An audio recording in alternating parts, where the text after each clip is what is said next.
그래서 오늘의 주제입니다. 우리는 일의 형태의 변곡점에 있습니다. 지금은 이제 경제가 세계적으로 변하고 있잖아요. 30년간 경제를 성장시켰던 방식을 버리고 있습니다.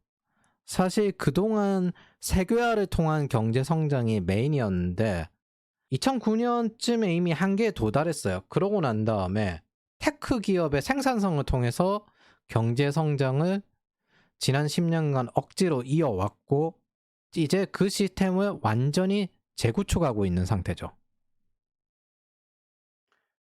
냉전화 될 거라고 하는데 저는 개인적으로 샤를세와님 유튜브를 지켜보는데 저도 동의하는 게 냉전화 될 수는 없을 것 같아요. 인도가 다음 성장의 메인이 되거든요. 그래서 다극화 될 것 같아요. 각자 서로 이득에 따라서. 그러면은 이런 시대에 우리가 지금까지 세계화 시대에 시작해서 일을 하셨다가 그 시대가 변하는 시점에 적응 못하신 분들의 모습이 있어요. 베이비 부머 세대에 회사에 얽매이는 생활을 하셨던 분들, 1955년부터 1974년까지 태어나신 분들을 베이비 부머 세대라고 하고 지금 나이대가 45세에서 65세 정도 되시죠. 딱 퇴직하시는 분들이 되는 거죠. 그래서 유튜브에 보면 요즘 이런 것들 많이 나오죠. 대기업 퇴직하고 난 다음에 임원으로 퇴직했는데 시내 직장에서 퇴직했는데 여러 가지 많이 내려놔야 하는구나. 돈이 없다. 생활비가 너무 든다. 우리가 착각하는 게 한국의 상위 0.1%라 하더라도 실제로 돈이 없습니다.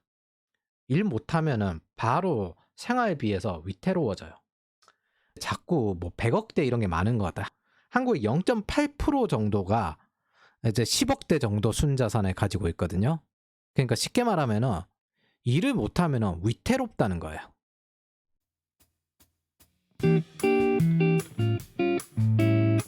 근데 이제 저 시기에 일을 하셨던 분들이 한국은 일본식 일하는 법을 받아서 성장을 했습니다.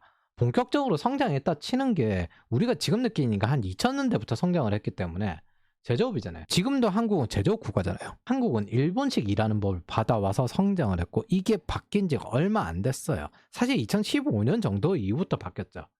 일본의 잃어버린 1990년대 이후부터 30년 동안 지금까지 성장할 생각을 일본은 하고 있지 않았습니다.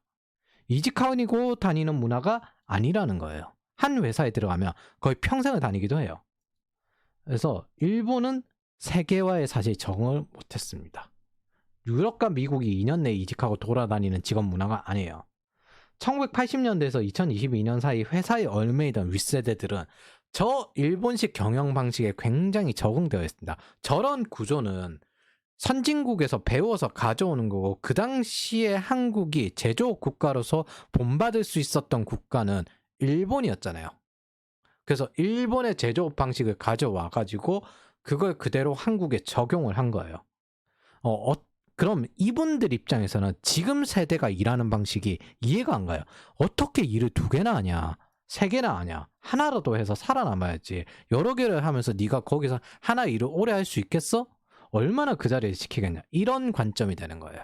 그래서 이게 안 되는 겁니다. 한 회사에서 오래 일해서 중년 이상 되면 대체로 회사에 불만 없고 욕심 없고 뭐 이런 식으로 살거든요. 그럼 여러 가지 일을 하고 이런 것들이 자기가 지금까지 살아왔던 과거 패러다임을 기준점으로 볼 때 도저히 이해가 안 됩니다. 시대가 바뀐 거 원래 그거 적응하는 게 제일 힘들잖아요.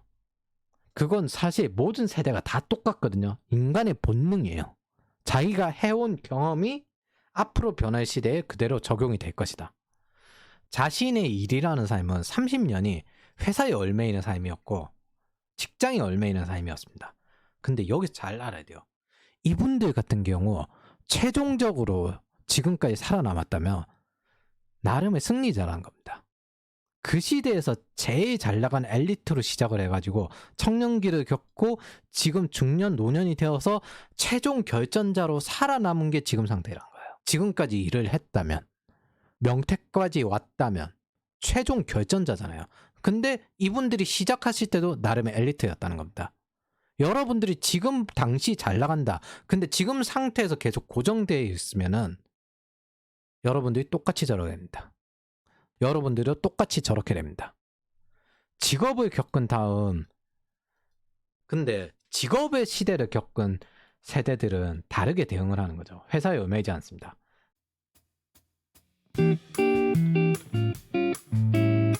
근데 여기서 이제 혼란이 와요. 여기서 애매한 따라가기 식으로 회사에 얽매이는 젊은 세대 존재가 합니다.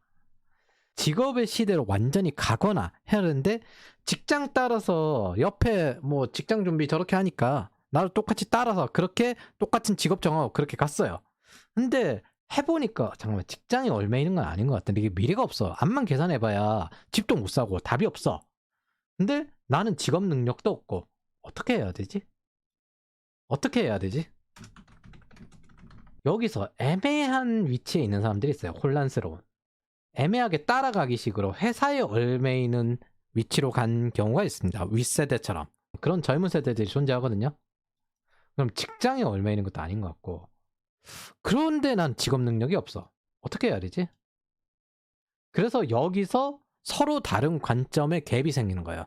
나는 나 나름대로의 생존 방향을 찾아야 되는데 그 의사결정이 안 되는 겁니다. 그리고 직업 패러다임도 끝나고 있어요. 그게 제가 최근에 한번 영상을 올렸던 직업의 시대는 끝났다라는 겁니다. 세상에서 가장 일 잘하고 돈 잘 버는 곳을 따라가게 됩니다. 왜냐하면 그게 실리콘밸리니까요.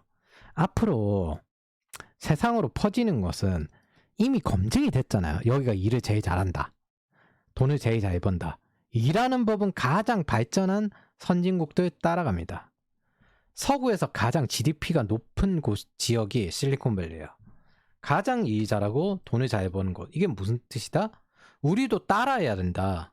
왜? 검증이 됐잖아. 그게 글로벌로 퍼질 겁니다. 삼성도 실리콘밸리 보고 반도체 했고, 구글이 오케이 하니까 자기들 도입해보려고 하고 코테도 하고 그러는 거예요.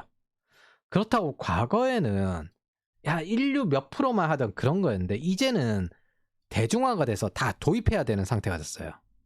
근데 조직원들이 저항이 심하죠. 하라고 하면은 따라 하든가 하질 않아요. 그래서 회사에서 일하는 법이 바뀌니까, 그래서 이걸 변하지 않으면 안 된다는 걸 깨닫고 위태로워지기 전에 다른 수단을 씁니다. 이게 이제 무적 분할, 인적 분할 중에 하나예요. 다음 패러다임이라 말하기에는 이미 늦었어요. 실리콘밸리식으로 일하는 방식이. 근데 정작 세계의 주류가 되어도 할 수 있는 사람과 아닌 사람들이 갈리겠죠. 저기 16급 동네는 이거 이상으로 나아가게 될 겁니다. 이젠 전부 창업을 목표로 해야 됩니다. 변화하지 않는 이런 것들을 비효율의 숙달화라고 하는데, 이제 다음 세대, 새로 들어오는 젊은 세대들은 다들 직업을 목표로 할 겁니다. 그렇게 직업을 목표로 취업 활동을 할 거예요. 근데 여러분들은 대중이 아니잖아요. 0.1% 선을 넘기려는 사람, 플레이어가 되려고 거잖아요. 그럼 여러분들은 창업 이상을 목표로 해야 됩니다. 내가 단순히 창업해서 내가 적당히 잘 먹고 살겠어, 이런 것 이상을 목표로 해야 합니다. 결국 우리는 한국에 있어서 지금 현재 구시대 실리콘밸리급으로 일할 수 있는가 없는가로 갈리게 될 겁니다. 그렇게 안 하면 비효율의 숙달화가 되어서 윗세대들이 회사에 의존하다가 잘리는 것처럼 직업에 의존하다가 잘리는 걸 보게 될 겁니다. 근데 이게 어느 순간 40 정도 나이가 들면 바꾸려고 해도 안 바뀔 가능성이 높아요. 그러니까 빨리빨리 대응하고 바꿔야 된다. 인간은 변화에 대응하려고 뇌에 신경 가소성이 있는 거예요. 어떤 환경, 어떤 상황에도 대응할 수 있도록. 단지 내가 귀찮아서 안 변하는 겁니다. 고집이죠. 감정이 발동을 하고. 상태에 고정된 것을 목표로 하는 경우가 되게 많아요. 내가 부자가 되겠다. 그건 상태잖아요. 그게 언제까지 부자로 계속 있을지 모르잖아요. 변화에 대응해서 무한히 성장하기 위해서, 그게 그로우와 그로스의 차이입니다. 이게 뇌의 신경가소성을 쓰는 거고 인간의 장점이에요. 계속 무한히 성장하고 무한히 변화하기 위해서. 이전까지는 직업의 세계였습니다. 근데 이제 더 이상 직업의 세계가 아니에요. 테크 비즈니스 전문가. 세상에서 항상 부족한 거는 기술자도 과학자도 아닙니다. 비즈니스 전문가가 부족하지. 이제 테크를 아는 비즈니스 전문가가 되어야 합니다. 직업적 성공이 예전에 1인 사업 담당자 혹은 다른 방식 박사, 교수, 그리고 전문업계 이렇게 되었는데, 이젠 직업으로 시작하고 주니어, 중니어, 시니어 이런 식으로 올라가는 시스템이 아닐 거예요. 이건 그로우고요. 남한은 있겠죠. 그로스가 돼야 됩니다. 연공서열제 시스템이 완전히 날아갈 거예요.